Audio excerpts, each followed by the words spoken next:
प्यारे बच्चों नमस्कार। शिक्षा यात्रा के दूसरे पड़ाव के दूसरे दिन हम करने वाले हैं पहला इंटरव्यू, और ये इंटरव्यू हम कर रहे हैं औरैया जनपद में, औरैया जनपद के बबीना नामक गांव में, जहां पर हमारी एक टॉपर बिटिया जो कि औरैया में रहती है लेकिन टॉपर बनी है कानपुर देहात से। औरैया से पढ़ने जाती थी कानपुर देहात। आपको लगता होगा कि ये कैसे हो रहा है, तो क्योंकि हम जहां बैठे हुए ये जो गांव है ये औरैया जनपद का आखिरी गांव है। इस गांव के बाद तुरंत कानपुर देहात लगता है। तो इस बच्ची का जो नाम लिखा हुआ था, जिस स्कूल में पढ़ाई कर रही थी, वो स्कूल कानपुर देहात में था, और पूरे कानपुर देहात नगर में इस बच्ची की रैंक आई है 4थी।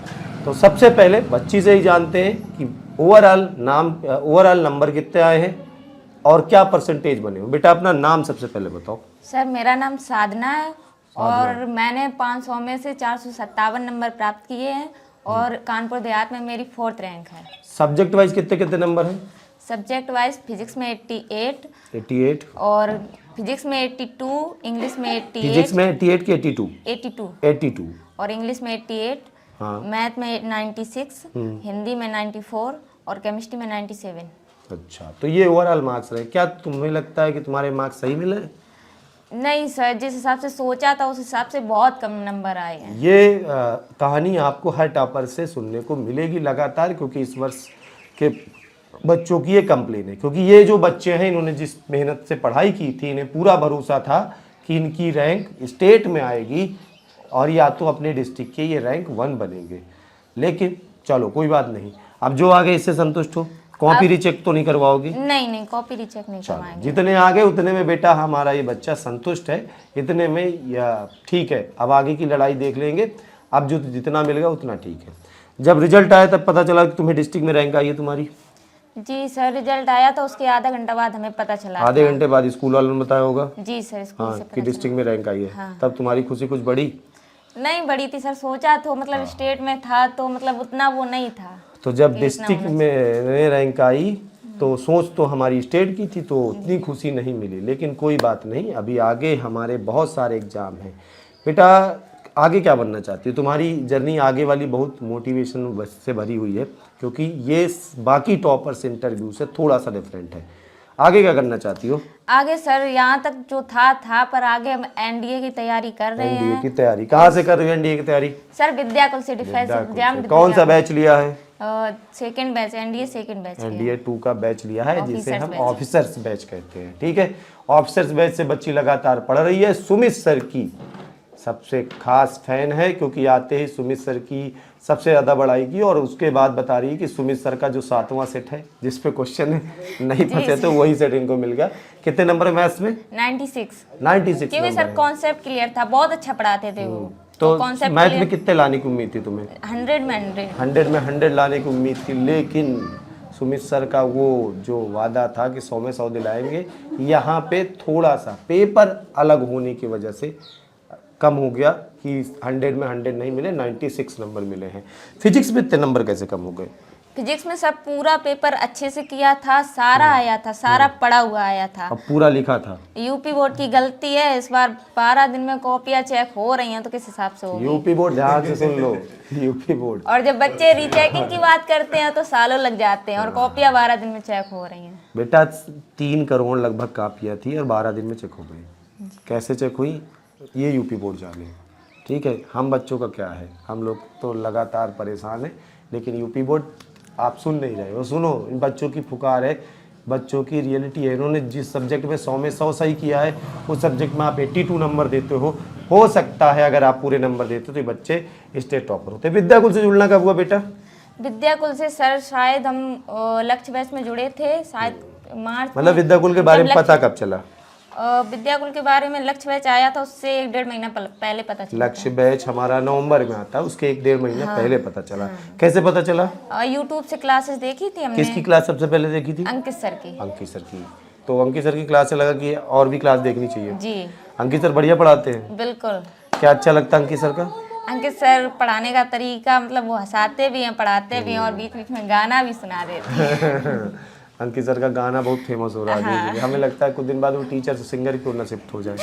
चलो, तो अंकित सर की क्लास के बाद फिर दूसरी किसकी क्लास देखी थी? दूसरी सुमित सर की। सुमित सर की क्लास देखी। सुमित सर की क्लास अच्छी लगी? बहुत अच्छी सर। मैथ में मतलब जब हमने उनकी क्लास देखी थी तो हमें लगा कि मतलब बहुत अच्छा पढ़ाते हैं, कोचिंग की तो कोई ज़रूरत नहीं है अगर यहाँ से पढ़ेंगे तो। अच्छा, तो सुमित सर की क्लास देखने के बाद लगा कि जब सर कोचिंग की जरूरत सुमित सर की क्लास से जुड़े थे तो हमने स्कूल में कोचिंग भी बंद कर दी थी 2 अच्छा, महीने पहले तुम कोचिंग जाती थी? जी 2 महीने लेकिन जब विद्याकुल की सुमित सर की और अंकित सर की क्लास देखी तब तुम्हें लगे कोचिंग नहीं करनी चाहिए, जी जी केवल घर पे पढ़ लेंगे। घर पे और स्कूल में। तो फिर तुम्हें, अच्छा तुमने यूट्यूब देखा था, यूट्यूब के बाद तुम्हें क्या क्यों लगा कि हमें बैच ज्वाइन करना चाहिए? सर फिर हमने सारी क्लासेस देखी, हिंदी, इंग्लिश और फिजिक्स सारी देखी तो हमें लगा कि बहुत अच्छा पढ़ाया जा रहा है। इस हिसाब से उसकी मतलब पे करने पे बहुत कम है, बच्चों के हिसाब से बहुत कम रुपए हैं बैच के लिए। जी, बैच के इतने पैसे नहीं होते जो आप कहते रहे तो डिस्काउंट दे दो, हालांकि चल रहा है 70% डिस्काउंट, लेना हो ले लो। जी अगर स्कूल में कोचिंग वोचिंग वगैरह करो तो 1 महीने के 400 साढ़े कितने रुपए फीस लगती है कोचिंग की? स्कूल में तो 400 साढ़े 400 लगता 400 रुपए, मतलब ओवरऑल सब्जेक्ट की कि एक सब्जेक्ट की? एक सब्जेक्ट की। एक सब्जेक्ट की 400 रुपए फीस है। अगर मान लो तुम फिर भी करती हिंदी इंग्लिश को, मान लो कोचिंग ना किया जाता और फिजिक्स केमिस्ट्री मैथ पढ़ती तो 450 450 450 1350 रुपए जी सर। महीने में। और कितने घंटे पढ़ाया जाता है? और 1 घंटे। 1 घंटे रोज। हाँ हाँ, 1 घंटे। तो 1 घंटे रोज पढ़ाने की फीस 3 सब्जेक्ट की 1350 रुपए महीने। लक्ष्य बैच कितने मिल गया तुम्हें? लक्ष्य बस 1000 में मिल गया था, उसमें 1 रुपए कम ही था। 1000 में 1 रुपए कम, यानी 9 से 99 99 रुपए में 999 में इनको लक्ष्य बैच मिल गया था। तो तुम तो फायदे में रही। बहुत सर, मतलब कंटेंट भी इतना अच्छा मिल रहा अच्छा, था। जब इतना सस्ते में तुम्हें लक्ष्य बैच मिला और तुम्हें लगा कि ठीक है हम तो पाए गए, तो और बच्चों को नहीं बताया कि तुम भी इससे पढ़ लो? जी सर, हमने अपनी फ्रेंड्स को बताया था तो उन्होंने बैच नहीं खरीदा पर यूट्यूब से पढ़ी हूँ। अच्छा, उन्होंने बैच नहीं लिया, फ्रेंड्स ने बैच नहीं लिया, उनकी रैंक आई? उनकी नहीं रैंक आई हम उनकी रैंक नहीं आई। तभी हमने और ठान लिया था कि मतलब अब इतने मन से पढ़ेंगे कि मतलब फ्रेंड्स को बताओ तो वो ये कहते हैं कि मत पढ़ो, मत बैच खरीदो, अच्छा नहीं कंटेंट मिलता है। तो इसलिए हमने मतलब और पढ़ाई की थी कि इस बार आएंगे तो बताएंगे विद्याकुल बेस्ट। हाँ, तो भैया जब बैच ले लिया तो इनके ऊपर पड़े ताने, किस बात के? कि क्वालिटी कंटेंट नहीं है, बैच लेके ना पढ़ो, यूट्यूब पे पढ़ लो। तो लेकिन बच्ची ने उसको चैलेंज मान लिया, उसको मान लिया अपना चैलेंज कि अब हमें पढ़ के दिखाना है और रैंक लाना है, और यही मोटिवेशन रहा इसकी पढ़ाई में। और आज हम जिस का इंटरव्यू कर रहे हैं वो है डिस्ट्रिक्ट रैंक 4। तो अब जब रिजल्ट आया तब दोस्तों ने कुछ बोला? तब क्या बोलेंगे, तब तो उन्हें लग ही रहा होगा कि हम भी खरीद लेते, शायद हम भी पढ़ लेते। अब हो रहा होगा उनको पछतावा कि अब शायद हम बैच से जुड़ गए होते तो हमारा भी कल्याण हो जाता। प्यारे बच्चों, इसीलिए मैं आप सबसे कहता हूँ कि ज़्यादा देर सोचने की बात नहीं है। आपकी ऑफलाइन की शायद 1 महीने की फीस भी हम लोग नहीं लेते हैं विद्याकुल ऐप के किसी भी बैच में। और उसके बाद अच्छा, लक्ष्य बैच जुड़ने के बाद तुम्हें किसी और बैच के लिए पे करना पड़ा? नहीं सर, मतलब विद्याकुल में ये कंटेंट बढ़िया है कि अगर एक बार आपने बैच खरीद लिया उसके आगे कोई भी बैच है उसका पे नहीं करना पड़ता है। उसके आगे के सारे बैच फ्री हो जाते हैं बेटा। विजय बैच से आज जुड़ोगे तो लक्ष्य भी फ्री होगा, विजय रिलोडेड फ्री होगा, मास्टर बैच फ्री होगा, लक्ष्य बैच फ्री होगा, कुंजी बैच फ्री होगा, सारे बैच फ्री होंगे। एक्चुअल में बेटा ये मोटिवेशन हमें कहाँ से मिला है? हमारा जो बच्चा है ना बहुत गांव का है। अभी हम जहाँ बैठे हुए ये भी एक गांव है, हमारे सामने कैमरे के पीछे एक भीड़ लगी हुई है, बच्चे छोटे छोटे टहल रहे हैं। ये बच्चे जिन परिवारों से आते हैं उन परिवारों के पास अगर एक बार फीस देनी है, 1000 रुपये भी देने हैं, तो 1000 रुपये देने के लिए भी उन्हें बहुत कुछ सोचना पड़ता है। अभी इस बच्ची के संघर्ष की कहानी भी आपको मैं सुनाऊंगा। अगर उस बच्चे से हमने एक बार फीस ले ली तो हमें दोबारा उनसे फीस लेने में खुद मतलब लगता है कि ये गलत है। उस बच्चे से एक बार फीस ले लो, फिर उसके बाद उस बच्चे को केवल पढ़ाया जाए और पढ़ाने के साथ साथ उसको दिन रात मेहनत करने के लिए प्रेरित किया जाए, तो वो बच्चे लास्ट में रिजल्ट देते हैं। बेटा विद्याकुल का अनुभव कैसे रहा? लक्ष्य बैच की तुम्हारी 5 क्लासेस चलती थी, तो रेगुलर 5 क्लास करती थी? जी सर। स्कूल रेगुलर जाना रहता था? हाँ, स्कूल रेगुलर। तो स्कूल से आने के बाद 5 घंटे घर पे पढ़ना हो पाता था? जी बिल्कुल सर, हमने मतलब लक्ष्य बैच की लाइव क्लासेस कम की हैं, रिकॉर्डेड क्लासेस ज़्यादा की हैं। अच्छा, लाइव क्लासेस नहीं की, रिकॉर्डेड की है। तो लाइव क्यों नहीं करती थी? टाइम की वजह से की? जी टाइम की वजह से एकदम। अच्छा, तो रिकॉर्डेड क्लासेस बाद में हो जाती सारी? हाँ हाँ, रिकॉर्डेड मतलब इतना बढ़िया है विद्याकुल की, लाइव नहीं मिल रही है तो रिकॉर्डेड तो मिलेंगी, उसमें सारा कंटेंट एकदम और खोजने में तो ज्यादा दिक्कत नहीं होती। नहीं, क्लास सब्जेक्ट पे टिक करो, सारी क्लास पे टिक क्लासेस करो, ओपन। देख लो। हाँ नोट्स खुद से बनाए थे अपने हैं? हाँ, नोट्स खुद से बनाए थे। अच्छा, उसके अंदर जो हैंड रिटन नोट्स मिलते हैं उसे देखे थे विद्याकुल हाँ, के ऐप के देखे अंदर? जी। उनसे कभी रिवीजन किया?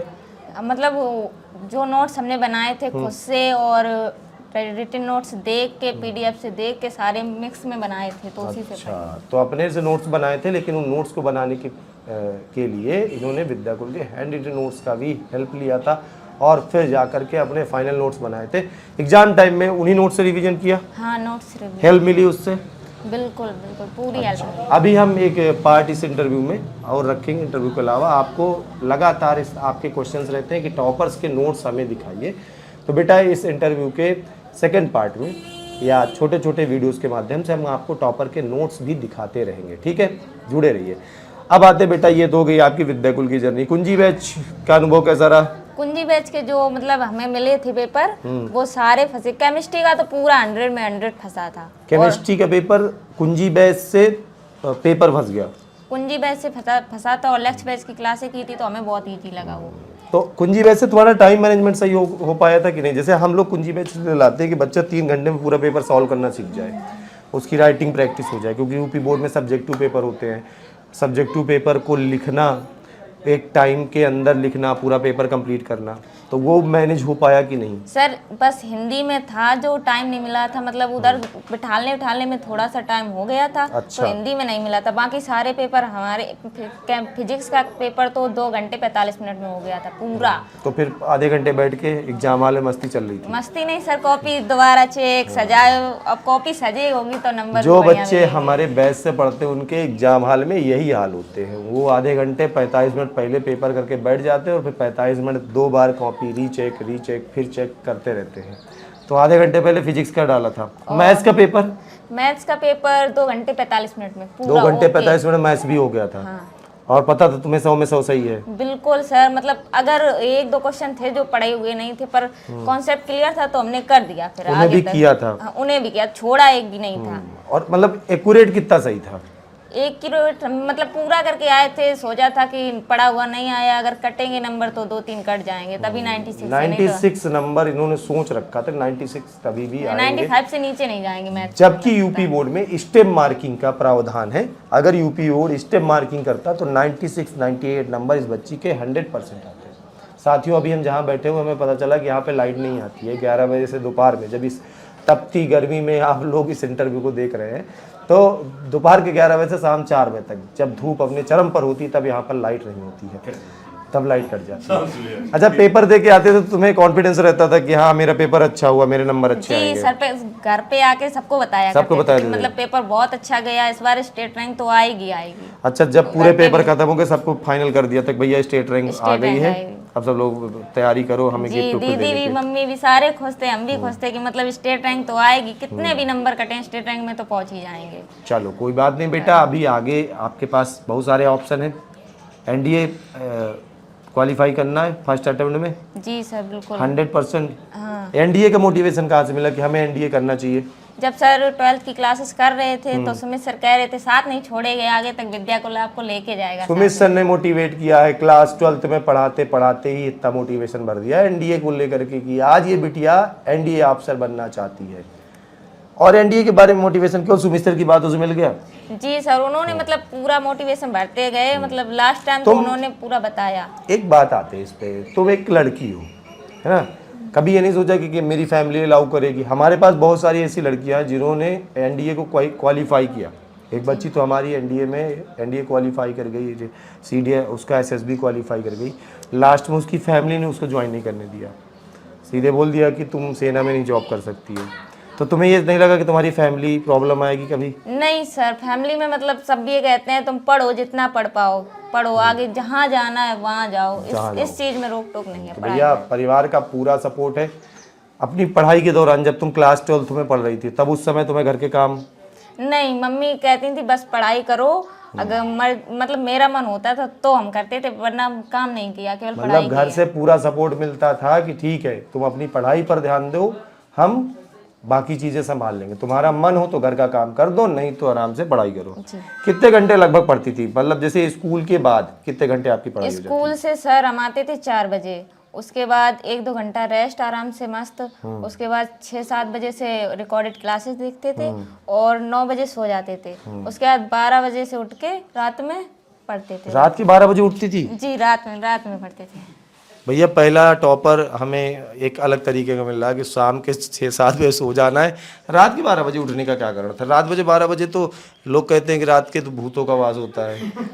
12 बजे तुम पढ़ना स्टार्ट कर रही हो, पहली बार हम सुन रहे हैं। हम तो सुनते थे कि सर, हमारी दीदी जो थी अभी ये खड़ी हैं, ये दीदी। इन्होंने भी पिछले साल 2023 में डिस्ट्रिक्ट में 4th रैंक 95.2% में पाए थे। मतलब हम जहाँ बैठे हुए हैं इस घर की परंपरा रही है टॉपर देने की। दीदी हमारे आप भी आ जाओ, कैमरे पे आ जाओ, कैमरे पे आ जाइए। बेटा आप इस इंटरव्यू में एक नई एंट्री देख रहे हैं, इनकी दीदी जी जिन्होंने पिछले वर्ष कानपुर देहात में इनकी भी रैंक आई थी। जी सर। अच्छा, ये भी औरैया से पढ़ करके कानपुर देहात में 4थी रैंक लाई थी, तो इन्हीं से मोटिवेशन मिला था कि रैंक लाना है? सर, अच्छा, कंपटीशन सेट हो गया था कि अब इससे नीचे रहेंगे तो फिर नहीं, घर में दीदी हमारी बोल रही थी कि हम इतना आए हैं तो तुम हमसे ऊपर जाओ, तो मतलब उन्हीं से सीखा। वो रात ही में पढ़ती थी वो। तो दीदी जो करती थी तुमने वही फॉलो किया? जी सर। दीदी रात के 12 बजे उठ के पढ़ाई शुरू करती थी, तो बिटिया ने भी सोचा कि चलो ठीक है, हमें भी दीदी की तरह रात के 12 बजे से उठ के पढ़ना पड़ेगा। 12 बजे से कितने बजे तक पढ़ती थी रात के? 12 बजे से 3-4 बजे तक पढ़ते थे, और फिर सो जाते थे क्योंकि सुबह स्कूल नहीं जाना था। ये अलग टाइम टेबल है, ये अलग टाइम टेबल है बेटा। अगर आप फॉलो करना चाहो तो ऐसा कर सकते हो कि सुबह रात के 8-9 बजे तक पढ़ो, फिर सो जाओ, फिर रात के 12 बजे उठो, सुबह 4 बजे तक पढ़ो, फिर सो जाओ, फिर सुबह उठ के स्कूल जाओ। हालांकि हम हमेशा आपसे कहते हैं कि ये इस तरह के जो पढ़ने के टाइम टेबल होते हैं ये हर टॉपर बच्चे के अलग अलग होते हैं। टॉपर बच्चों के कोई फिक्स टाइम टेबल नहीं होते, उनके पास फिक्स टास्क होते हैं। उनके पास होता है कि मुझे आज के दिन में इतना कंप्लीट करना है, वो टास्क वो कंप्लीट कर लेते हैं, वही उनका टाइम टेबल होता है। ठीक है, तो दीदी ने बेटा हमें समय समय पर मोटिवेशन दिया आपको? जी सर, बिल्कुल। पढ़ाई में भी हेल्प की? हाँ, बिल्कुल। फिजिक्स में पढ़ाया, केमिस्ट्री पढ़ाया, मैथ भी पढ़ाया? मैथ्स फिजिक्स बता देती थी। अच्छा, मैथ फिजिक्स बताती थी। आपने हमेशा मोटिवेट किया है बच्चों? जी सर। आपको क्या लगता है रैंक आ जाएगी इसकी? सर आएगी, रैंक क्यों नहीं आएगी? स्टेट रैंक सोचा था आपने? सर यही सोचा, मैं तो अभी भी संतुष्ट नहीं हूँ उनके रैंक से। अच्छा, इनके रिजल्ट से इनकी बड़ी बहन है। आपने क्लास 12th में कब एग्जाम दिया था? मैंने 2023 में 2023 में। क्या रैंक आई थी आपकी? 4th आई थी कानपुर। 95.2%। 95.2% 4th रैंक पे, मतलब एक साथ आप दो टॉपर बच्चों को देख सकते हैं, बड़ी बहन से प्रेरित होकर, और ये छोटी बहन भी आज टॉपर बनी है। तो अब इस घर में बेटा अब तुमसे छोटे भाई हैं? जी सर। जो 7th क्लास में है? हाँ, इसे मेरे से छोटा और एक है जो इस बार 12th क्लास में। अच्छा, इस बार फिर एक बार 12th, एक बच्चा 12th क्लास में, तो उसको भी इस लेवल पे पढ़ा, तुम्हें लग रहा है उसकी भी रैंक आएगी? नहीं सर, वो पढ़ने में थोड़ा कमजोर है, बट अगर विद्याकुल से तो जब जुड़ेगा तो आएगा। जब दो बड़ी बहन है, दोनों की रैंक आ चुकी है, तो भाई की रैंक क्यों नहीं है? यही भाई है? हाँ, यही है। क्यों भाई, तुम्हारे बारे में क्यों सुनने मिल रहा है? इधर आ जाओ थोड़ा सा। तुम्हारे बारे में क्या सुनने मिल रहा है कि तुम पढ़ाई अच्छे से नहीं करते? क्या कारण है? दो बड़ी दीदी जिनकी दोनों की जिले में रैंक आ चुकी है, तुम्हें नहीं लगता कि तुम्हें प्रदेश में स्थान बनाना चाहिए? बनाना चाहिए। फैमिली का प्रेशर नहीं है तुम्हारे पास? है। है? हाँ, रैंक लाओगे? बोलो जोर से। अगले साल हमें तुम्हारा इंटरव्यू करना है। अब तुम अगर कम नंबर लाओगे तो भी होगा, कि तुम्हारी इज्जत तुम जानो। तुम्हारे नंबर अगर ज़्यादा आएंगे तो भी तुम्हारा इंटरव्यू होगा। क्यों होगा? क्योंकि इस घर में 2 टॉपर ऑलरेडी हैं, तो ये घर हमारा है। तो अगले साल तुम्हारा इंटरव्यू होगा, ठीक है? चलो जी, तो बेटा अगले साल इस बच्चे का इंटरव्यू करेंगे, ठीक है? अभी से आप फोटो खींच के रख लीजिए, ध्यान से पहचान लीजिए इस चेहरे को।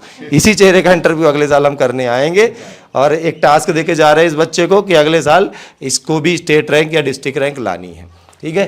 तो प्यारे बच्चों, ये घर में एक अलग ही माहौल है, पढ़ाई का माहौल है। लग रहा है कि हाँ, बच्चों के बीच में पढ़ाई को लेकर के कॉम्पिटिशन है, पढ़ाई को लेकर के खुद का मोटिवेशन है। आगे चलते हैं। अब बेटा आते हैं तुम्हारी लाइफ में क्या क्या चैलेंजेस रहे। आप लोग कितने भाई बहन हो? 6 भाई बहन। 6 भाई बहन। तो 1 2 3 तो यहाँ पे हो, एक क्लास 7th वाला छोटा वाला कहाँ चला गया वो? आ जाओ आ जाओ आ जाओ, तुम खड़े हो जाओ। इधर। हाँ, तो 4 लोग को आप फ्रेम पे देख सकते हैं, 2 दीदी और ये हमारे 2 छोटे छोटे भाई। तुम किस क्लास में हो? 7th में। तो तुम्हें रैंक लानी है, पढ़ाई करोगे? आ जाएगी? हाँ तो भैया ये अभी से सोचे बैठा है कि मतलब 10th में स्टेट टॉपर जाएंगे। अच्छा, ये भाई साहब थोड़े से आलसी लग रहे हैं लेकिन इन्होंने सोच रखा है कि 10th में स्टेट टॉपर बनना है। तो इसको भी सब लोग, इसको तीनों लोग मोटिवेट करो मिलके, है ना, या तीनों लोग तीनों लोग इसको सही समय पर जगाते रहा करो, पढ़ाते रहा करो, पढ़ने का मोटिवेशन। अब आते हैं इस बच्ची के थोड़े से जीवन में जो संघर्ष रहे। 6 भाई बहन है। पिताजी बेटा आपके जब हम सर 6th क्लास में थे तभी 6th क्लास में जब थी ये बच्ची, तभी पिताजी इनके नहीं रहे। तो घर का बेटा सब कुछ कौन देखता है? बड़े भाई। सबसे बड़े भाई जी, क्या करते हैं? बड़े भाई, बड़े भाई गाड़ी चलाते हैं, कंपनी तो की ड्राइवर हैं।